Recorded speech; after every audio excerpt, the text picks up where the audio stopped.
Минус 2 миллиарда рублей за 4 месяца. Павеличивается дефицит бюджета Беларуси. Распочинаем объектив с новинами по-белоруску и без цензуры. С вами Ольга Старостина. На початку анонс. Я призываю Чешскую Республику занять последовательную позицию против незаконного режима. Визит Светланы Тихановской у Чехию. Тое, што просяць беларусы, і, я думаю, справядліва, заключаецца ў тым, каб еўразвяз і дэмакратычныя краіны дзеялі супольна ў гэтым пытанні. Надышлі найгоршыя часы для новага часу. Міністр інфармацыі трэці раз адмаўляе нам у распаўсюдзе. Магчыма, яна не любіць беларускую мову. Магчыма, яна не любіць нармальную, удумлівую, сур'ёзную газету. Не ведаю, можа, яна проста не разумее пра тое, пра што мы пішам. Даць адпор бандыту гонар і абавязак грамадзяніна, заявіла Паліна Шарэнда-Панасюк, якую судзяць за абразу прэзідэнта і міліцыянтаў. Паліна трымаецца бадзёра, яна пасміхаецца, яна цвёрда ўпэўнена ў тым, што яна робіць, яна не здалася. Распачаўся 4-дзённы візіт Светланы Тихановскай у Чэхію. У плане прыём у прэзідэнта, прэм'ера, міністраў, візіт у парламент. Сёння яна пабачылася са старшынём Сенату Мілашам Выстрычылам, уласна па запрашэнні якога і прыехала ў Прагу. Пасля сустрэчы з палітыкам, які называе Тихановскую сапраўдным абраным прэзідэнтам Беларусі, адбылася прэс-канферэнцыя. Я призываю Чешскую Республику занять последовательную позицию против незаконного режима. Я призываю к немедленному принятию 4-го пакета экономических санкций и 5-го против пособников режима и компаний, которые его поддерживают, а также остановить сотрудничество с теми госкомпаниями, которые репрессируют рабочих. Я призываю исключить Беларусь из Интерпола и провести международное расследование.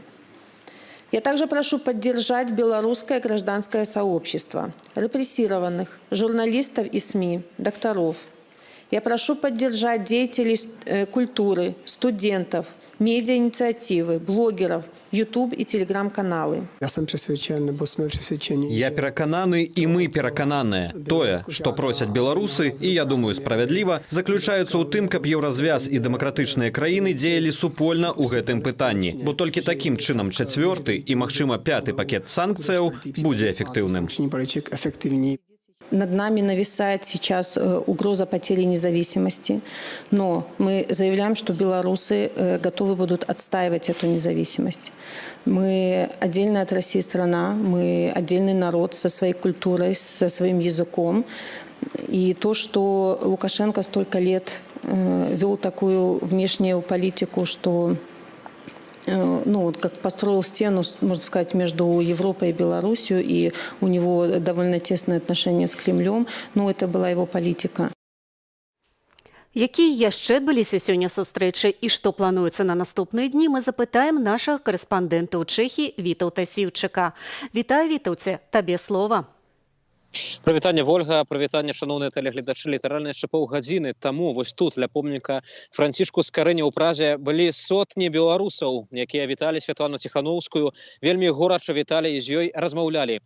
Апроч гэтага, Светлана Тихановская сёння выступала яшчэ ў адным месцы ў цэнтры гораду на Старамесцкай плошчы, дзе таксама сотні чалавек, і там не толькі беларусы, але таксама, можа, нават і пераважна чэхі віталі яе як лідара беларускага народу.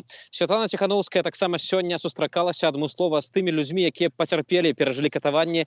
А тут чэшскі ўрад па праграме Медвевак, менавіта гэта праграма была ініцыяваная беларускай Крысцінай Шэнок, прыехалі сюды, атрымалі тут рэабілітацыю і проста могуць пачаць тут нармальнае новае жыццё пасля ўсіх катаванняў. Заўтра Светлана Тихановская сустрэнецца з прэзідэнтам Чэхіі Мілашам Зэманам, а таксама прэм'ер-міністрам Андрэем Бабішам. Так як вы чулі, спадарства, была гаворка пра 4-й і 5-й пакет санкцыяў, вельмі шмат гаварылі таксама пра Рамана Пратасевіча. Ён, як і Ігор Лосік, былі ў свой час стыпендыятамі праграмы Вацлава Гаўла і таксама тут жылі нейкі час, працавалі ў Празе, таму тут іх ведаюць. Таксама сёння Святлана Ціханаўская сустракалася з удавой Вацлава Гаўла. Нагадаю, гэта прэзідэнт Чэхіі, які раней быў палітвязнем, 5 гадоў адседзеў у турме, а потым стаў кіраўніком краіны. Таму Чэхія мае вось свой такі досвед барацьбы за свабоду. І Чэхі лепей, можа, за іншыя народы разумеюць, што адбываецца ў нашай краіне. Вітаў, дзякуем табе за гэтую размову, за тое, што нам усё распавёў. Прэзідэнт Польшчы Анджэй Дуда наведаў Падляшша, дзе сустрэўся з прадстаўнікамі беларускай меншасці і ў вёсцы Заляшана ушанаваў памяць забітых у 1946 годзе беларусаў. Chciałbym bardzo, żebyśmy do tej sytuacji nie dopuścili. Вельмі хацеў бы, каб мы не дапусцілі гэтай сітуацыі. Шукаюцца розныя магчымасці пасварыць нас, хаця б на гістарычным фоне. Я лічу, што вялікае заданне прэзідэнта рэспублікі супрацьстаяць такім спробам. Пэўныя рэчы паказваць, пэўныя рэчы называць сваім імем, але перадусім быць. Быць, паказваючы адзінства, быць, паказваючы супольнасць, быць, паказваючы шацунак і аддаючы гэтай шацунак. З беларусамі Анджэй Дуда сустрэўся ў беларускім ліцэі імя Браніслава Тарашкевіча ў Бельску-Падляскім.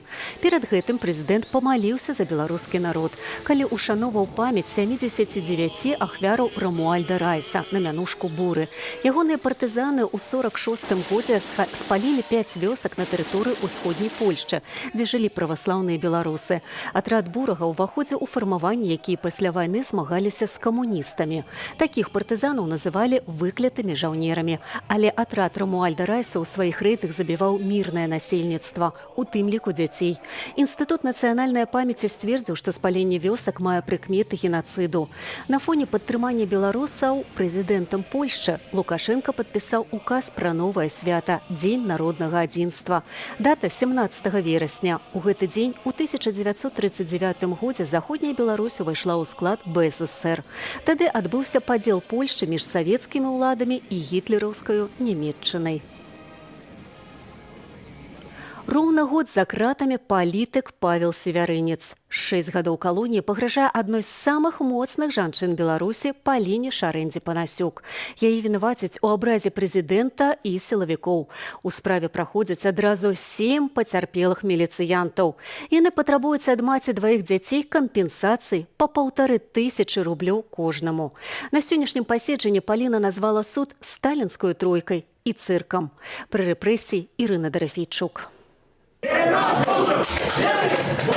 Сёння спаўняецца год, як за кратамі ўтрымліваецца палітычны вязень Павел Севярынец. Пасля 75 сотняў адміністратыўнага арышту яму выставілі абвінавачанне ў арганізацыі масавых беспарадкаў, а 2 тыдні таму пакаралі 7 гадамі калоніі ўзмоцненага рэжыму. Настрой бадзёры, здароўе ў норме, дзень майго вызвалення ўжо напісаны на небе, таму наконт гэтага ў сэрцы супакой. Ініцыятыва «Байпол» раскрыла імёны і дэталі некаторых выпадкаў паслявыбарчага гвалту ў Менску і, між іншага, распавяла, хто год таму затрымліваў Павла Северынца. Нами установлено, что задержание Павла Северинца производили сотрудники 15-го взвода 5-й оперативной роты ОМОН ГУВД Мингрусполкома под руководством командира, майора милиции Русановича Максима Ивановича. Новыя пакаранні як для актывістаў, гэтак і для журналістаў працягваюць дадавацца штодня. 870 рублёў штрафу за рыхтаванне матэрыялу для нашага тэлеканалу. Такое пакаранне прызначыў Ігор Клімовіч у суде Пінску журналісту-фрылансеру Віктору Ярашуку. 15 хвилин и все. Выступил сведка, подтвердив, что это я брал у него интервью. И все, одразу был вырок. После кожного суда з'являються люди, які підходять, виказують своє спочивання, свою підтримку. Це вельми приємно. Ну, а як будуть жити люди, які це все зробили, ну, хай це буде їх сумління. Ім жити потім серед нас. У Бабруйску завяршыўся суд у крымінальнай справе за падпал табакеркі. Вынік – вялікія тэрміны калоніі ўзмоцненага рэжыму для 3 фігурантаў і 2 гады хіміі для 4-га. 4 бабруйцаў суддзя Дмітрый Крынжыеўскі прызнаў вінаватымі паводле шэрагу артыкулаў: падпал тытунёвага кіёску, блакаванне руху чыгункі, пашкоджанне машыны міліцыянта, фарбаванне, а менавіта нанясенне чырвоных палосаў на прыпынкі. Віну абвінавачаныя прызналі часткова і патлумачылі свае дзеянні выражэннем пратэсту супраць затрыманняў і катаванняў удзельнікаў мірных пратэстаў. Не верю, что сейчас кто-то, что-то будет прям разбираться так. Поступают им свыше какие-то указания, и они дают столько. Я не считаю, что они настолько наделали дел. Ну, не считаю я, что это за это давать 70. Это за убийство меньше дают. У Берасці пачаўся суд над актывісткаю Паліною Шарэндай Панасюк. У судовую залу трапілі не ўсе ахвотныя. Паліна трымаецца бадзёра, яна посміхаецца, яна цвёрда ўпэўнена ў тым, што яна робіць, яна не здалася, яна захоўвае пазітыўны настрой. І гэта добра. Мы былі рады дуже моцна яе пабачыць, упэўніцца, што з ёй усё добра, прынамсі знешне. Паліну Шарэнду Панасюк ужо паўгода ўтрымліваюць у СІЗА, а ейнага мужа, які застаўся з 2 няпоўнагадовымі дзецьмі, змясцілі пад хатні арышт. Паліну вінавацяць у абразе прэзідэнта, абразе прадстаўнікоў улады і ў гвалце над супрацоўнікамі органаў унутраных справаў. Працэс у судзе Маскоўскага раёну Берасця вядзе Яўген Брэган. Пацярпелыя даюць паказанні змененымі галасамі. Некаторыя з іх запатрабавалі маральнай кампенсацыі за абразу. У будынку Ленінскага суда Менску пачаўся разгляд крымінальнай справы, дзе фігуруюць 12 чалавек. Не ўсе яны нават знаёмыя паміж сабою. І амаль усіх іх праваабаронцы ўжо прызналі палітвязнямі. Обвиняют, насколько сейчас, со слов жены, в организации каких-то якобы поджогов и участия в каких-то массовых беспорядках. Ну, то есть я, насколько знаю этого человека, уверен, что он мог делать только добрые поступки. На паседжанне пусцілі ўсяго 2 десяткі чалавек, абгрунтаваўшы забарону, цытата, малой змяшчальнасцю залы. Ірына Дарафейчук, Белсат. Змрочныя часы адбіліся і на газеце «Новы час». Белпошта выключыла выданне з падпіскі на другое паўгоддзя. Мы зможам яе чытаць у інтэрнэце, але для палітычных вязняў «Новы час» быў адзінаю незалежную газетаю, з якой яны даведваліся, што адбываецца ў краіне. Што будзе з тымі чытачамі, якія падпісаліся на газету да канца года, высвятляў Ігор Станкевіч. Пра тое, што падпісацца на газету «Новы час» больш немагчыма, у рэдакцыю выдання чытачы сталі паведамляць яшчэ ў пятніцу. На інтэрнэт-старонцы Белпошты з'явілася паведамленне. Падпіска на другое паўгоддзе на друкаваную версію газеты закрытая. У лісце галоўнаму рэдактару кіраўніца Белпошты Святлана Юркевіч тлумачыць, разрыў дамовы пра распаўсюд, падпісанай яшчэ ў 2018 годзе, звязаны з публікацыямі, якія супярэчаць заканадаўству аб СМІ. Рэакцыя Белпошты была для нас трохі дзіўнай, бо, па-першае, гэта пералік гэтых артыкулаў і тых прэтэнзій, гэта пералік таго, што было напісана ў папярэджанні Генпракуратуры. Гэта ўсяго толькі папярэджанне галоўнаму рэдактару да выдання, наўпростага значэння гэта не мае. Белпошта абяцае вярнуць падпісчыкам аплату за другое паўгоддзе. Раней газету выкінулі з шапікаў Белсаюздруку. Цяпер рэдакцыя плануе засяродзіцца на аднаўленні ўласнай сеткі распаўсюду. Аднак чытаць газету за кратамі будзе немагчыма. Сёння каля 440 палітычных вязняў атрымоўваюць «Новы час». Хочу падкрэсліць, у ліпені, у чэрвені газета па-ранейшаму будзе прыходзіць да нашых падпісчыкаў, у тым ліку і да тых вязняў, якія зараз у турмах. З праблемамі друку ды распаўсюду раней сутыкнуліся і іншыя незалежныя грамадска-палітычныя выданні. Колькасць незалежных выданняў у Беларусі вельмі невялікая, грамадска-палітычных выданняў, я маю на ўвазе, крыху больш за 2 десятка, магчыма. І са жніўня мінулага года ўжо амаль усе незалежныя цэнтральныя выданні не могуць дайсці да чытача і ўжо сутыкнуліся з такімі праблемамі і рэгіянальныя, некалькі рэгіянальных выданняў. А як вы ставіцеся да выключэння незалежных выданняў з распаўсюду? Как и ко всему остальному, что творит русское государство. А я считаю, что вообще вся корреспонденция должна быть доступна. Любая, как бы она ни была. Люди должны читать любую корреспонденцию. Хорошая, плохая. Мы должны знать, в каком обществе мы живем. Должна быть независимая пресса у нас в стране, независимое телевидение, каналы, которые не подчиняются государству. Ціск зазнаюць не толькі незалежныя выданні, але і журналісты. У турме застаецца журналіст «Новага часу» Дзяніс Івашан. Яго затрымалі 12 сакавіка і абвінавацілі ва ўмяшанні ў дзейнасць сілавікоў. Учора Дзяніс адзначыў свой дзень народзінаў. Паводле Беларускай асацыяцыі журналістаў, усяго за кратамі 27 незалежных журналістаў. Сярод іх журналісткі Белсату Дар'я Чульцова і Кацярына Андрэева. Ігор Станкевіч, Белсат. Беларусь першая ў кароткім спісе краінаў, дзе парушаюцца правы рабочых і прафсаюзаў. Такую выснову зрабілі на паседжанні камітэту ў справе нормаў, які працуе ў межах міжнароднай канферэнцыі працы. Наступствы будуць такія, што тыя структуры, у дадзеным выпадку і міжнароднай структуры, кшталту еўрапейскага звязу, кшталту структур, бізнес-структур, якія прымаюць рашэнні аб тым, каб супрацоўнічаць ці не з структурамі бізнесу у Беларусі, напэўна, будуць уносіць свае карэктывы у свае стратэгіі, якія тычацца гэтай дзейнасці. Вынік канферэнцыі будзе 18 чэрвеня. Гэта 109-я сесія міжнароднай канферэнцыі працы. Яна збіраецца раз на год, каб абмеркаваць праблему ў сферы працы, распрацаваць міжнародныя нормы і пракантраляваць іх выкананне. Сёлета ў спісе 19 краінаў. Беларусь трапіла туды, бо ўлады не выконваюць Канвенцыю 87 аб свабодзе аб'яднанняў і абароне права аб'ядноўвацца ў прафсаюзы, не прытрымліваюцца працоўных стандартаў і рэпрэсуюць працаўнікоў. Беларусь, Гана, Таджикистан і Туркменістан вылучаныя краіны, у якіх парушэнне правоў працоўных дасягнула беспрэцэдэнтных маштабаў. У Нідерландах суд распачаў асноўныя слуханні ў справе пасажырскага Боінга малазійскіх авіяліняў, збітага 7 гадоў таму ў небе над Украінаю зенітную ракетаю «Бук». 4 абвінавачаных, 3 расейцаў і грамадзянін Украіны, які ваяваў за гэтак званую ДНР, у Гаагу не прыехалі. Пра гэта ды іншае ў аглядзе падзей у замежжа Ярослаў Сцешак. 298 белых крэслаў паставілі каля расійскай амбасады ў Амстэрдаме па колькасці забітых пасажыраў і чальцоў экіпажу авіярэйсу з Амстэрдаму ў Куала-Лумпур з кветкамі і партрэтамі загінулых. А судовыя слуханні сёння пачаліся ў амстэрдамскім аэрапорце Схіпгол. Дзеля гэтага там вылучылі адмысловае памяшканне. Большасць ахвяраў грамадзяне Нідерландаў. Я страціла ў гэтай катастрофе нашых дваіх дзяцей і маіх бацькоў.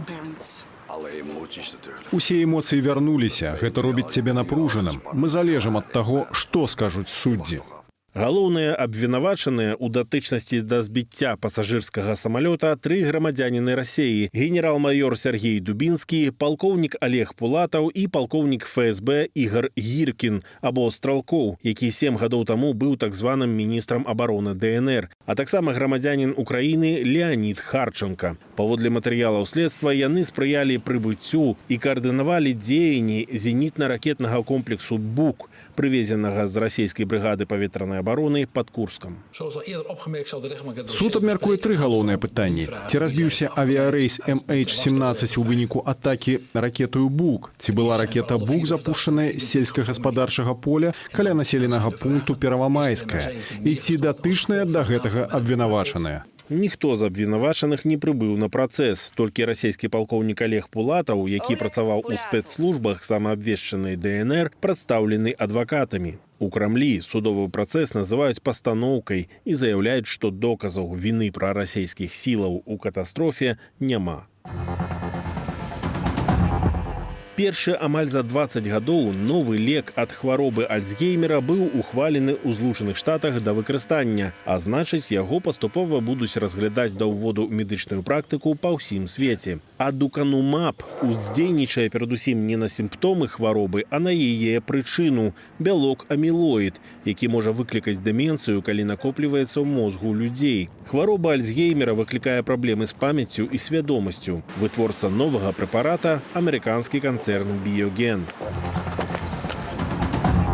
Рада Еўразвязу вылучыла 17,5 мільярдаў еўраў на пераход да кліматычна-нейтральнай гаспадаркі. Фонд справядлівага пераходу, зацверджаны сёння ў Брусэлі, будзе вылучаць грошы рэгіёнам у дзяржавах Еўразвязу, якія моцна залежаць ад здабычы выкапнёвага паліва або ад галінаў, якія моцна залежаць ад вугалю, торфу і вуглевадародаў. Сродкі прызначаныя на дыверсіфікацыю гаспадаркі. Яе будуць рабіць больш гнуткай і разнастайнай, а таксама на мадэрнізацыю ліквідацыю прадпрыемстваў і перанавучанне адмыслоўцаў. Мэта інвестыцыі зрабіць еўрапейскую эканоміку кліматычна нейтральнай да 2050 года.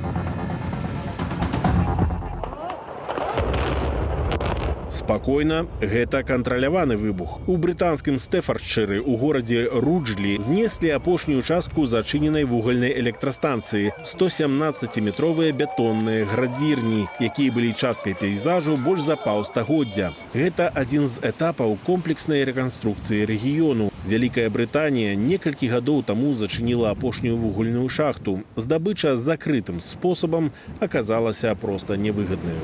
Яраслаў Сцешык, Белсад. Ужо заўтра апоўдні распачнецца блакаванне дарогі на мяжы Польшчы і Беларусі. Галоўнае патрабаванне пратэстоўцаў – адкрыць наземныя пункты пропуску для грамадзянаў нашай краіны. Падобна, што акцыя ўжо пачынае ўплываць. Міністэрства аховы здароўя выступіла з прапановай адкрыць наземную мяжу Беларусі. Ну што ж, чакаем добрых навінаў. На гэтым развітваюся са спадарствам. Усяго вам самага лепшага.